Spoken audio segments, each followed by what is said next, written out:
Hello, my name's Kevin Ellsby and welcome to my YouTube channel. I've been interested in wildlife for about 50 years or so now, and I've also been a wildlife photographer for about 40 years. And the aim of my channel is to pass on tips, advice, words of wisdom relating to wildlife, whether it's photography or wildlife watching, that I can offer you from the experience of that number of years. Over the years, I've been lucky enough to travel to all the continents, and I think I'm up to about 80 different countries at present. One of the things I do is I'm a wildlife tour guide for a UK-based wildlife tour company called Nature Trek, and I lead wildlife trips for them, mainly around photography these days, although general natural history as well.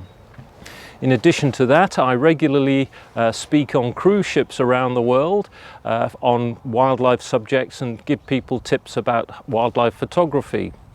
In addition to that, I've worked in the polar regions, the Arctic and Antarctic, on several occasions as an expedition tour member and a tour guide. And in addition to that, I also sit on the distinctions panel for nature for the Royal Photographic Society in the UK, and one of my roles there is to make sure that people who are submitting images for a distinction, whether it's an associateship or a fellowship with the Royal Photographic Society, that they come up to the standard that we're expecting from them. So over the course of time, I hope to be able to pass on some advice and tips, as I say.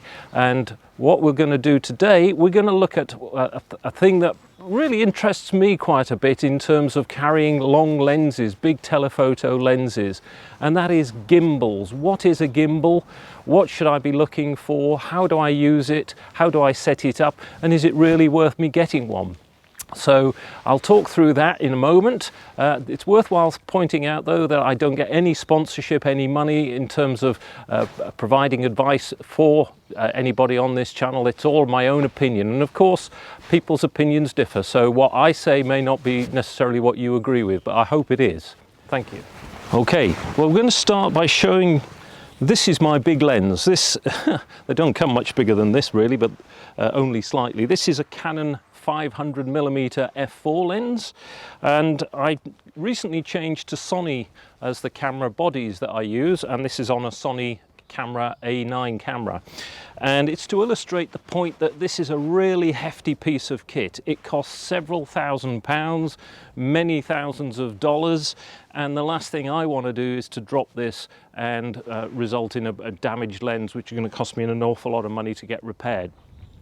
Now that's the financial aspect of it, but in terms of the practicalities, how easy is it to carry a big lens like this around with you all day and then aim it at the birds, the wildlife that you're photographing? Now, for me, I'm a reasonably tall chap. I'm just over 6 foot tall. I consider myself reasonably fit for my age.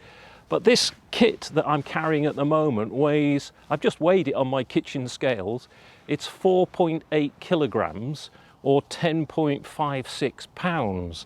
So to be carrying something like this, just like this with the handle or placed over my shoulder like this all day would be quite restricting and quite tiring. Not only that, the most important thing, of course, what you're trying to do with this lens is get accurate, sharp wildlife photographs. And if you're trying to hold this thing up at the best of time, you know, as still as you possibly can, then there's more chance, in my opinion, for you to get an image which is less than sharp. And I see that all the time with people who have this sort of equipment, that's in fact what is happening. When you're taking wildlife photographs, you want images that are sharp, not blurred, and you've got time to get the best in terms of composition. So one way around this is I quite regularly see people with this sort of lens on a monopod, and I'll just show you how that looks now. Okay, so here I've mounted my camera on a monopod. You'll see this is a Manfrotto, no it's not, it's a Giottos monopod. A little bit more stability than just hand holding it, and it does give me a little bit more balance when I'm trying to use the camera and lens combination.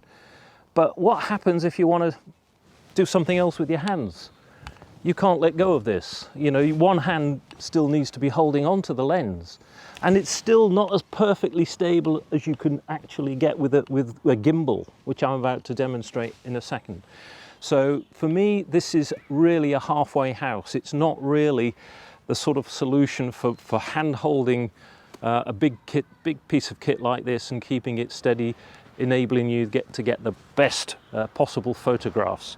So fairly early on in my wildlife photography career, if you like, I bought a gimbal head which goes on a tripod, and the first one I bought was one called a Wimbly gimbal, which I imported from the US, and in those days I think that was about the only place you could get them. But over time, other companies have started to manufacture gimbal heads for tripods.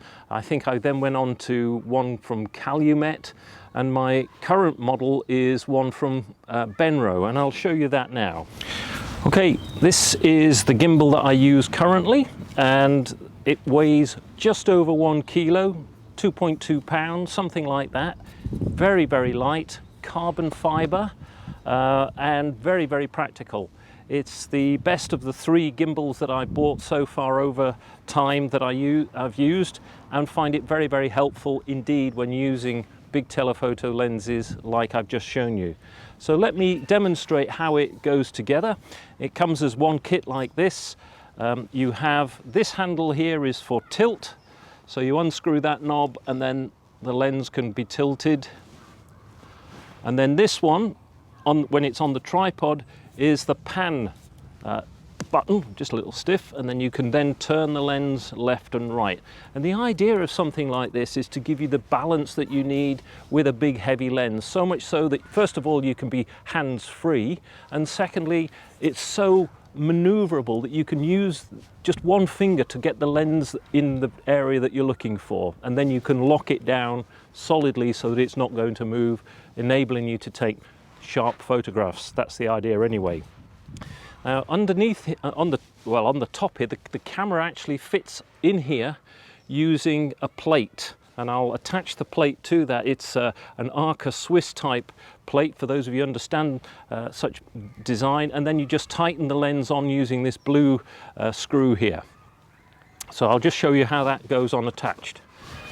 Okay, so I've got my gimbal head now. What I need to do is to attach it using the hole on the base of the gimbal to the thread on the top of the tripod. This is a Gitzo tripod that I use, a relatively sturdy tripod, again very useful for balancing the weight of that camera and lens combination. So it's a question of just tightening it up, and then what I need to do is attach the plate to the base of the lens, which will then fit into the Arca Swiss mounting plate, if you like, on the gimbal itself. So I'll now go and do that. Right, well, I've now fitted the Arca Swiss plate to the base of the lens, on the foot plate of the lens here like this. So then you just need to attach it to the top of the gimbal like so, and then tighten it. Very, very quick to do.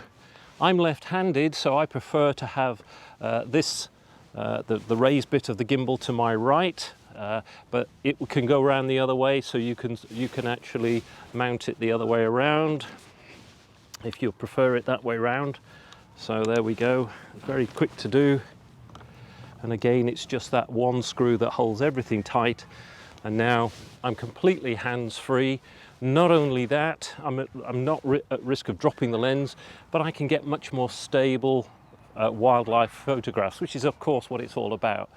And I guess with my wildlife photography, particularly using big lenses like this, I would use a tripod and a gimbal for about 90% of the images that I take. I know technology's moved on in terms of in-body stabilization, in terms of the camera bodies, but also in lenses. But for me, nothing will beat the stability given to a camera and lens combination like this, of being on a gimbal mounted on a tripod. And I wouldn't really try and take any wildlife photographs without it. The only exceptions would be is if you were restricted in terms of space.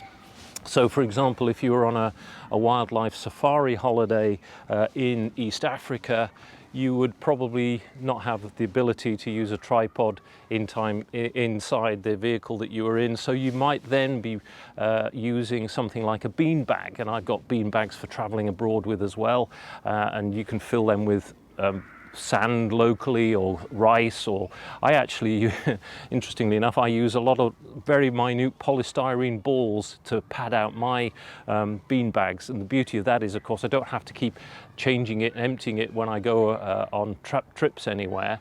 It stays in the bean bag because it's incredibly light. And that's the other thing I should have mentioned at the beginning about the gimbal head. One of the things I do obviously is a lot in the normal circumstances. Of course, at the moment we're in the COVID lockdown in the UK, but I travel a lot on trips abroad, and having a very lightweight gimbal head really reduces my issues when I'm traveling. This has been the best head that I've had so far. So that's probably all I need to say about gimbal heads. It's not actually, because I forgot to mention, of course, how it works when it's on the camera. So bear with me a moment while I'm going to turn this around to get it into the direction that I prefer to use. And then I'll let you know. So just tightening the lens on, making sure it's fully attached. So now all I need to do, I can just turn it with one finger. The other thing to notice, as you saw there, is you've got to get the balance right. So unscrew the blue knob on the side again until you've got a completely stable unit. And as you see here, with just one finger now, I can control the direction of this lens. And it makes it so much easier then. When you're into a position, you can just lock both the tilt and the pan handles or knobs so that you're able to get your photographs. And it really does make life so much easier. And you know, I personally couldn't imagine using a lens like this and a combination like this without this gimbal. This particular gimbal I think sells in the UK now for in the region of £300. So I apologise for the aeroplane noise overhead, but I hope you can still hear me. But I hope this little video has given you a bit of a sort of an insight as to how gimbals can be used. And one other thing, of course, it's not just lenses like this you can use it on, or with it. I'm just going to replace it, bear with me.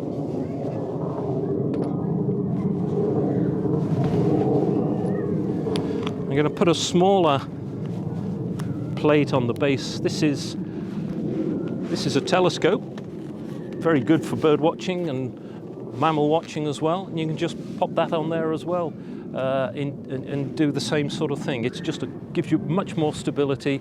And as you can see, I'm hands-free now, so I needn't worry about this at all. Thank you for watching, and I hope to put together some more videos in the near future on other aspects of wildlife and wildlife photography which may be of benefit to you. Thank you.